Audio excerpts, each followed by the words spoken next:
You've been lied to about the Tudors. We imagine banquets, royal gowns, and Shakespearean romance. But behind the velvet curtains, the Tudor dynasty turned execution into both a spectacle and a weapon. Forget quick, clean death. These punishments weren't just about ending life, they were about breaking body and soul in front of an audience, a form of theater where the ticket price was free, and the show ended in blood. Think public hangings were bad.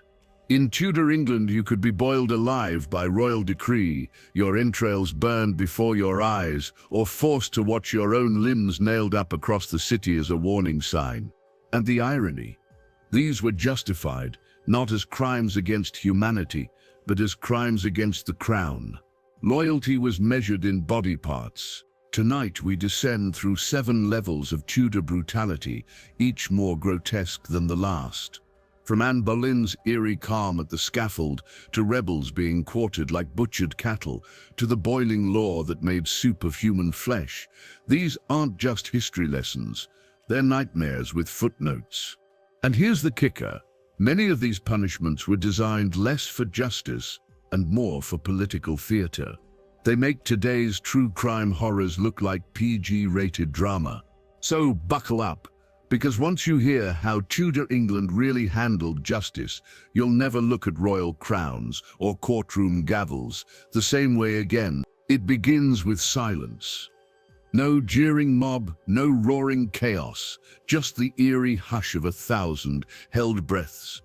On May 19th, 1536, Anne Boleyn, the once beloved Queen of England, steps onto the scaffold at the Tower of London. The woman who changed the fate of a kingdom, who split England from Rome, who captivated Henry VIII so completely he tore his entire country apart just to marry her, now stood alone, condemned to die. But here's the twist that most people don't realize. Anne was not to be executed with an axe, like countless others before her. Henry, ever the showman, had ordered something different, something he thought more merciful, more elegant. A French swordsman was summoned across the channel, not because Anne deserved kindness, but because the axe had a reputation. It missed, it slipped, it hacked. Nobles might be struck 2, 3, even 4 times before the head finally came free. Imagine the scene, a crowd watching as a royal body jerks and twitches under repeated blows, each swing a grotesque reminder that even the rich couldn't escape clumsy steel. Henry couldn't risk his queen's final moment becoming a butcher's farce. So the sword it would be, clean, swift, theatrical. The blade flashed once, and Anne's head fell into the straw. The crowd gasped, not because of gore, but because of the strange quiet. It was efficient, almost too efficient. For a woman who had lived her life in scandal, her death was anticlimactic. But here's where the hypocrisy drips thicker than the blood itself. While nobles like Anne sometimes earned the privilege of a blade sharp enough to end things instantly, ordinary men and women met the axe, and rarely the first blow. Records speak of one butchered soul taking 4 chops before the head finally came off. Think of it like the Tudor equivalent of a botched execution video. Watched not in horror but with the kind of detached entertainment you might give to a reality TV show. Their agony wasn't a tragedy, it was part of the performance. And worse still, beheading wasn't even a punishment most people could dream of. It was a privilege reserved for the elite. If you were a peasant accused of treason, you weren't simply offered a blade. No, you'd face something far, far slower. Because here's the chilling truth. In Tudor England, the manner of your death revealed your status in life. The wealthy died swiftly, with a certain grim dignity. The poor were dragged, strangled, ripped apart, and left to rot as carrion warnings for anyone who dared to step out of line. Beheading wasn't just execution. It was social commentary carved in flesh. Anne's death may have looked merciful by comparison, but to the crowd it sent a brutal message. Even queens could be discarded like pawns when power shifted. One day you might wear a crown, the next you're kneeling on cold stone, praying the executioner doesn't slip. And yet, as cruel as it sounds, beheading with an axe or sword was the best-case scenario, a mercy compared to what awaited commoners. For while nobles lost their heads in one clean cut, others were sentenced to horrors that made a swift strike look almost enviable.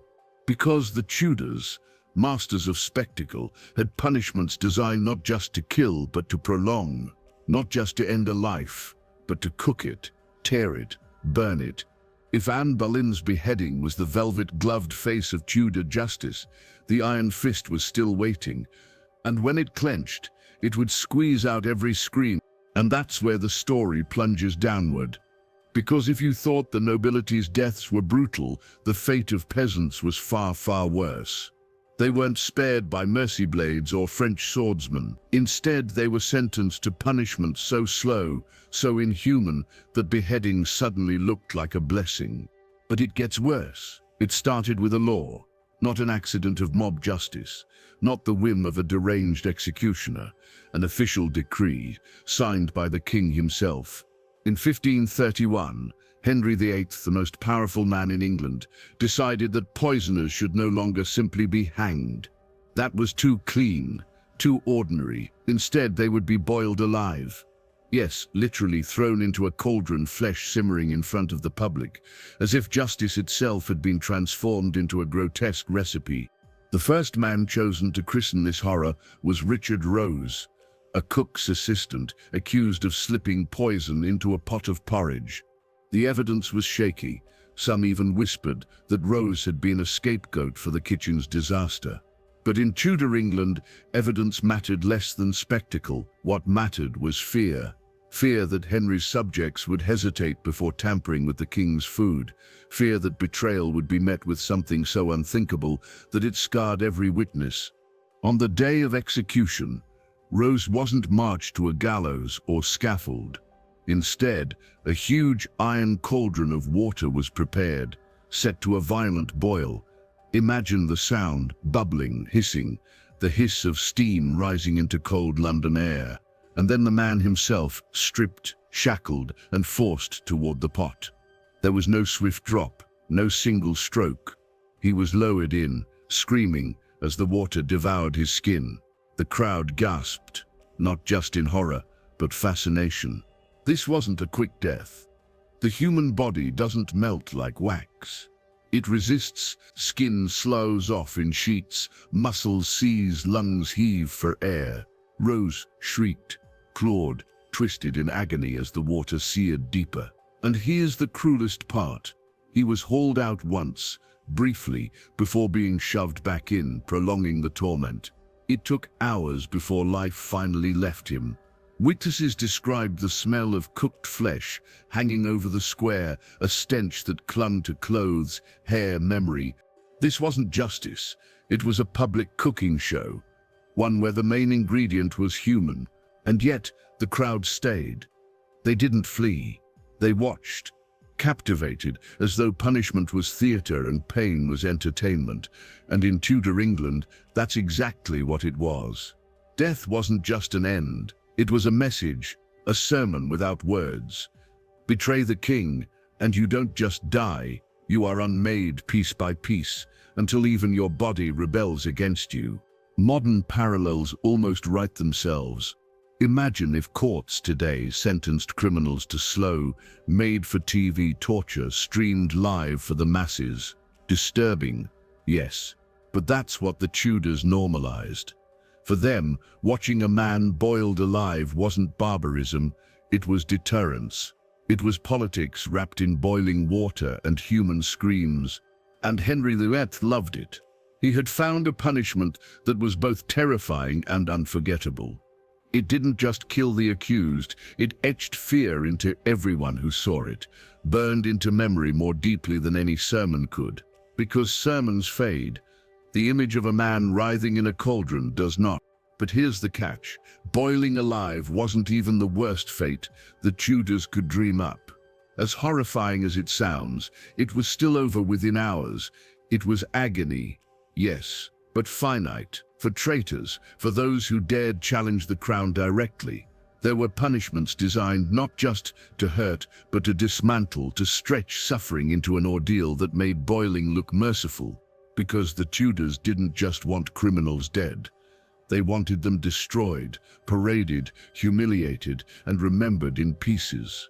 Boiling was grotesque, but what came next was a production so elaborate, so horrifying, that it turned executions into the ultimate national theater of terror. And it's here that the descent truly begins. Because if boiling alive feels like the stuff of nightmares, just wait until you hear what it meant to be sentenced as a traitor. It was the punishment so infamous, the phrase itself still curdles the stomach, hung, drawn, and quartered. For the Tudors, this wasn't reserved for thieves or murderers. No, this was the gold standard of terror, the penalty for treason, the ultimate crime against the crown. And it wasn't just about killing, it was about breaking the body in stages, until life itself became a drawn-out theater of agony. It began with humiliation. The condemned wasn't allowed the dignity of walking to the scaffold. Instead, he was tied to a hurdle, a rough wooden frame, and dragged through the streets behind a horse. Imagine it, filth splashing from the cobbles, jeering crowds, the body battered before the execution even began. It was a parade of degradation, a traveling billboard screaming, "This is what happens to traitors." Then came the hanging, but not the clean snap of the neck you picture today. The rope was deliberately short, the body dangled, the air stolen slowly from the lungs. The victim kicked, writhed, clawed at nothing. And just before unconsciousness mercifully set in, the rope was cut. The man collapsed, choking, still alive. This wasn't death. It was the prelude. Because next came the drawing.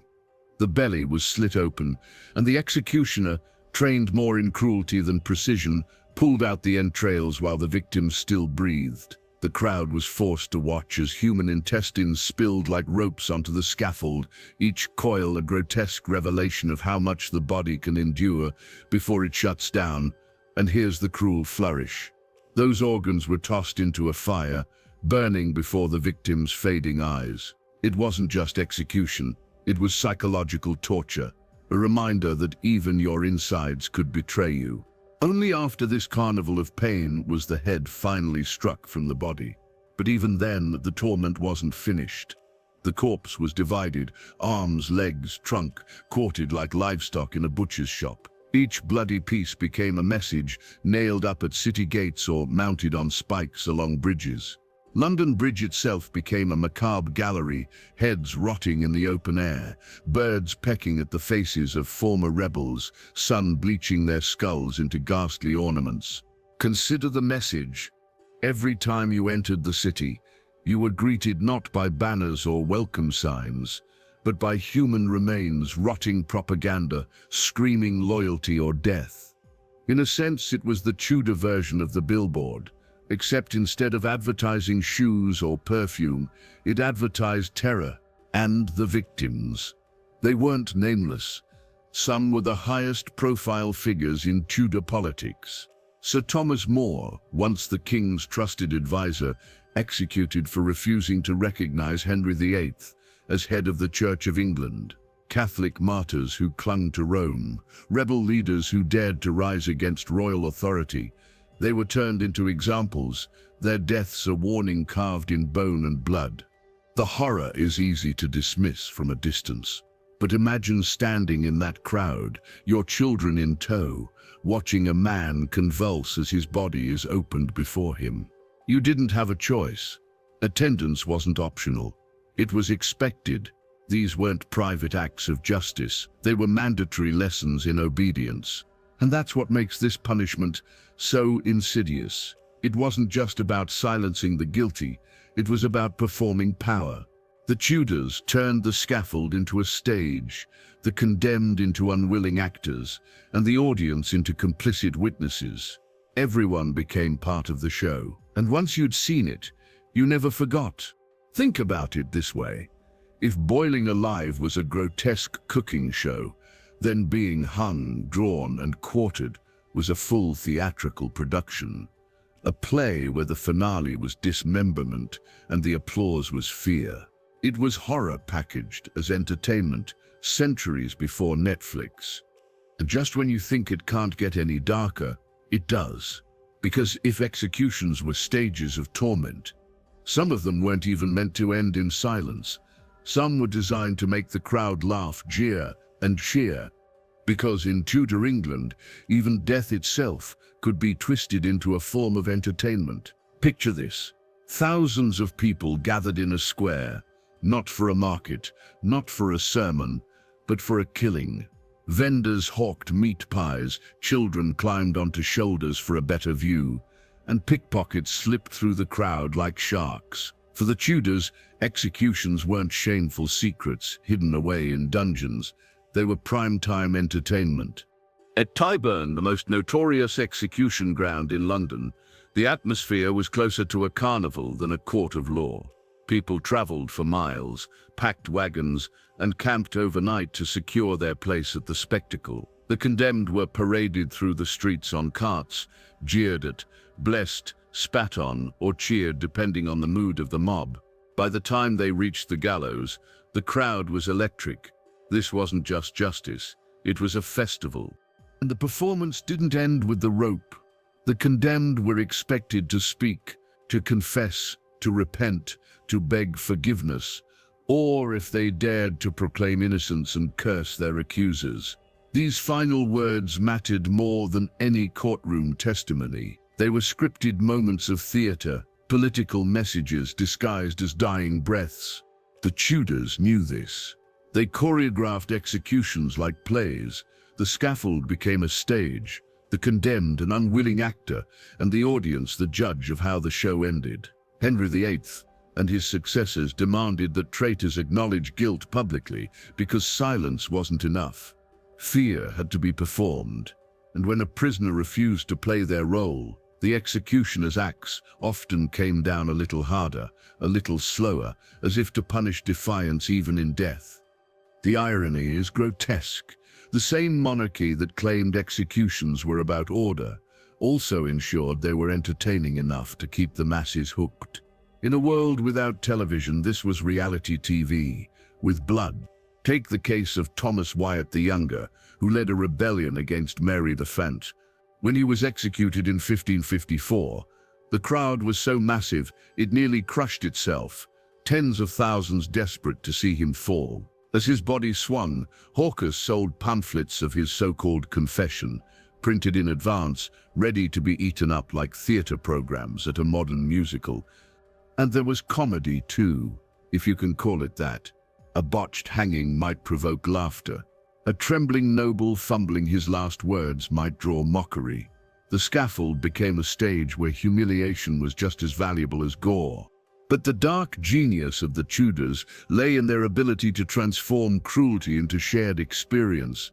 These weren't isolated punishments, they were communal events, designed to bind the crowd together in fear, disgust, or satisfaction. Everyone who watched walked away knowing one thing. The crown had the power not just to kill, but to command life's final performance. And yet, there was one group for whom the spectacle carried an even crueler twist. Because if men could swing, choke, or bleed, women accused of treason faced a punishment designed not only to kill them, but to erase every shred of dignity they had left. And it gets worse. It is hard to imagine a punishment more intimate than fire. Rope might choke, the axe might slice, but flames consume. And in Tudor England, if you were a woman accused of treason, flames were your fate. The logic behind this cruelty was dressed up as morality. Hanging, they said, risked indecency.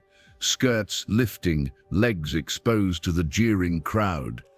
The Tudors prided themselves on protecting female modesty, even as they tied women to stakes and turned their bodies into human torches.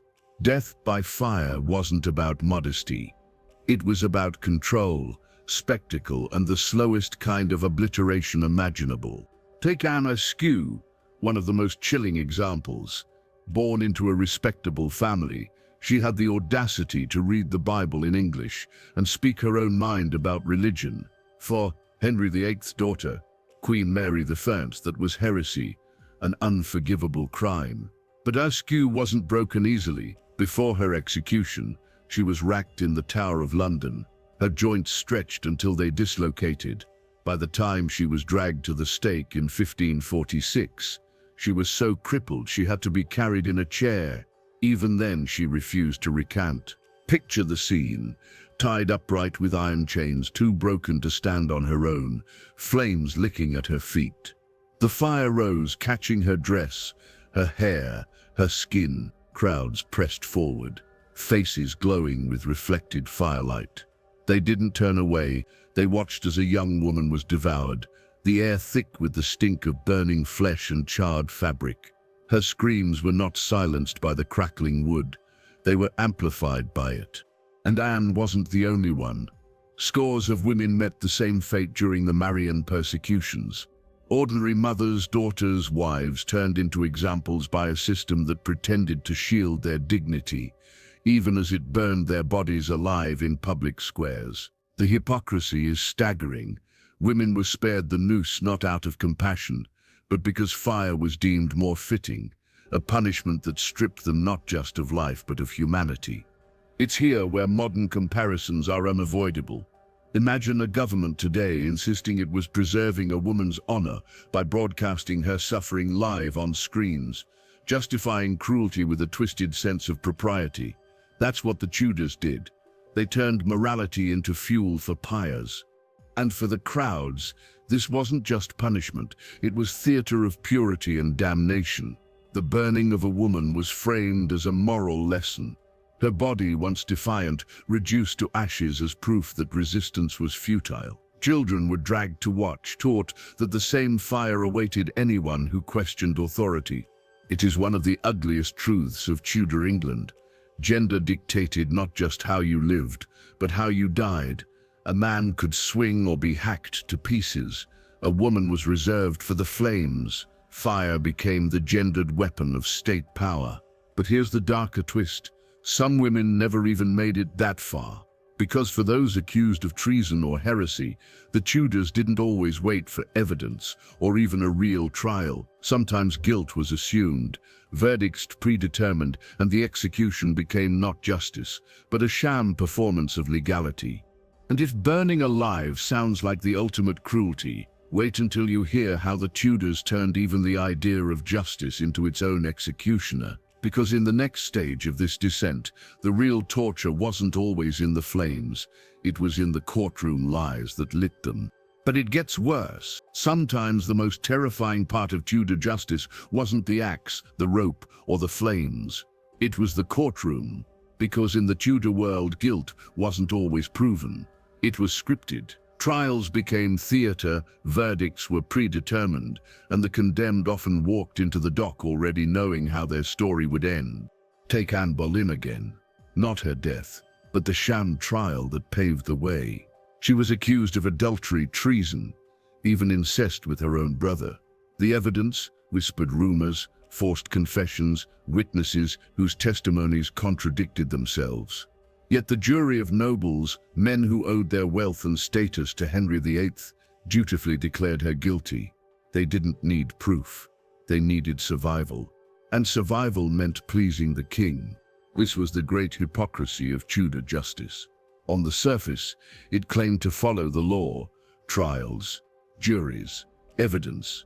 But underneath, it was a mask, a stage production where the ending was fixed long before the curtain rose. The accused was rarely allowed a defense, and when they did speak, their words were drowned out by the tide of political necessity. It wasn't just queens. Nobles, clergy, rebels, all could be swept into the machinery of sham justice. Thomas Cromwell, once Henry's most powerful minister, fell victim when he lost the king's favor. Accused of treason, his trial was a farce, his sentence inevitable. One day, he was orchestrating the deaths of others. The next, he was kneeling for the axe, condemned by the same hollow process he had perfected. The cruel genius of the Tudors lay in this inversion. Execution became the consequence of politics, and the trial became the performance to justify it. Everyone knew the playbook, but everyone had to pretend it was real. To question it was to invite the same fate. Modern parallels sting here. Imagine a courtroom where the judge already has the verdict written, where lawyers are props, and the jury's decision is nothing more than applause on cue. That was Tudor justice, a hollow echo of law twisted into an engine of terror. And the message was clear: the crown didn't just control life and death, it controlled the very definition of guilt. You didn't need to commit a crime. You only needed to stand in the king's way. That alone was enough to sign your death warrant. But here's the chilling part. Even these sham trials were not the worst. Because sometimes the Tudors dispensed with the courtroom altogether. Sometimes death itself wasn't about guilt or innocence, law or verdict. It was about image. It was propaganda, staged with fire, blood, and spectacle to reinforce the monarchy's grip on power. If trials were farce, then the next level was pure theatre, executions not as justice, but as royal branding campaigns. And the victims weren't just traitors. They were symbols burned and butchered to sell a message. And it gets worse. By now it's clear that Tudor executions weren't really about justice. They were about power. But at their most extreme, they weren't even about punishment. They were about branding. Death itself became propaganda, a grotesque marketing campaign for royal authority. Few monarchs embodied this better than Mary I, remembered by history as Bloody Mary. When she came to the throne, England was torn between Catholic tradition and the new Protestant faith her father, Henry VIII, had unleashed. Mary chose fire. In just 5 years, she ordered nearly 300 Protestants burned alive. Men and women, bishops and paupers, dragged to the stake and turned into human billboards for Catholic loyalty. These weren't quiet executions in hidden courtyards. They were staged in marketplaces, town centers, and churchyards, where the smell of charred flesh would hang for days. The victims weren't criminals.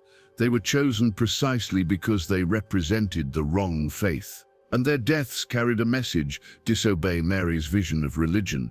And you don't just lose your life, you lose it in flames, with the whole town watching.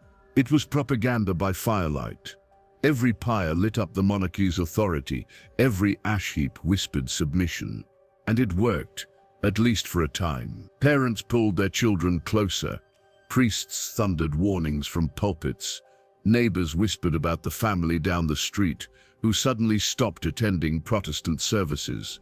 Terror wasn't just inflicted on the condemned, it seeped into the living, binding them in silence. But Mary wasn't the only Tudor who weaponized death this way. Henry VIII had perfected it before her.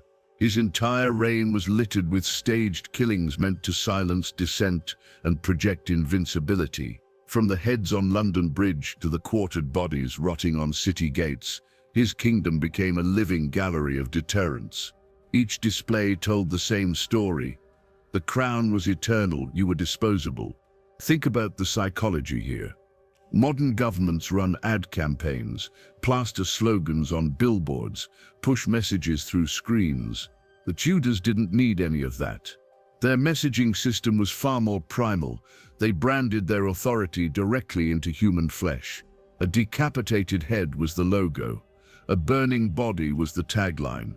And the audience wasn't scrolling past, it was standing inches away, forced to inhale the smoke. And here lies the cruel genius. These executions were spectacles, yes, but also symbols of order.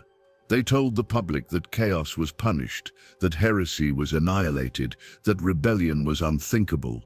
They promised safety for the obedient and annihilation for the defiant. In their eyes, every charred ribcage and severed limb was a reassurance that the system worked. But propaganda is a double-edged sword.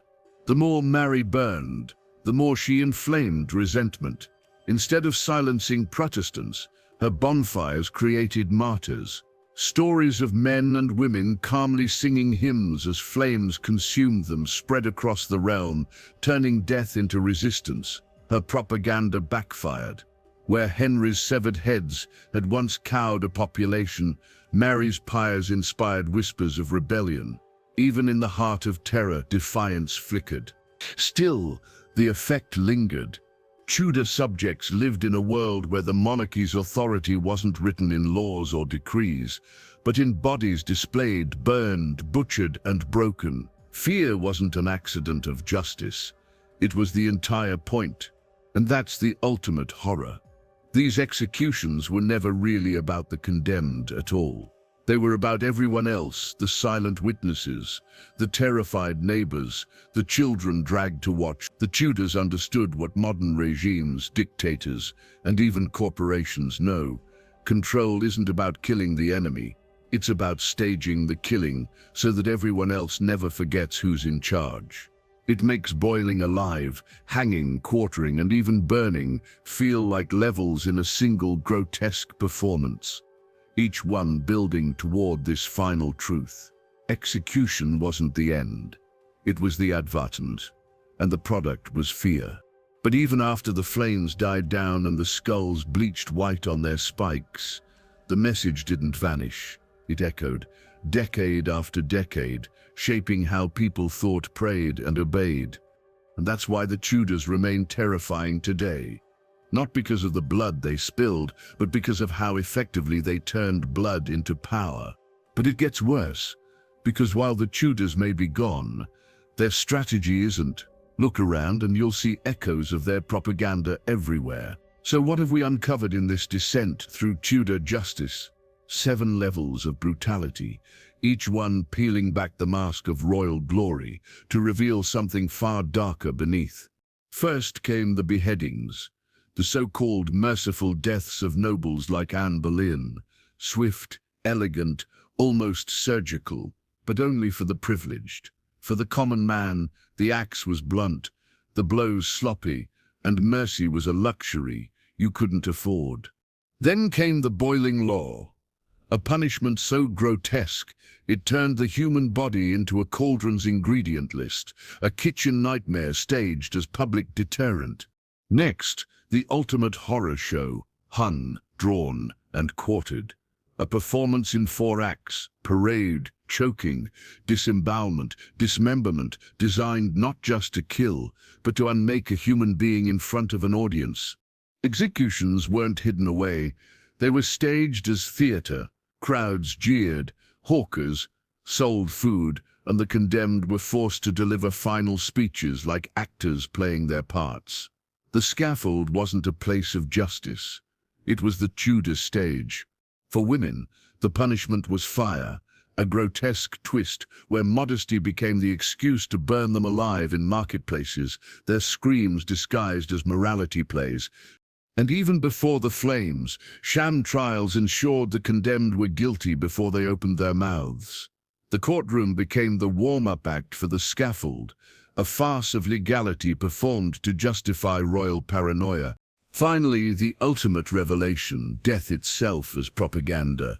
Bodies displayed on bridges, heads spiked on gates, hundreds burned in public squares. Executions weren't about the crime, they were about the message. Fear was the product, obedience was the purchase. And that's the terrifying truth. Tudor England turned death into a brand. Every blade, every rope, every fire was a slogan reminding the living that power was absolute.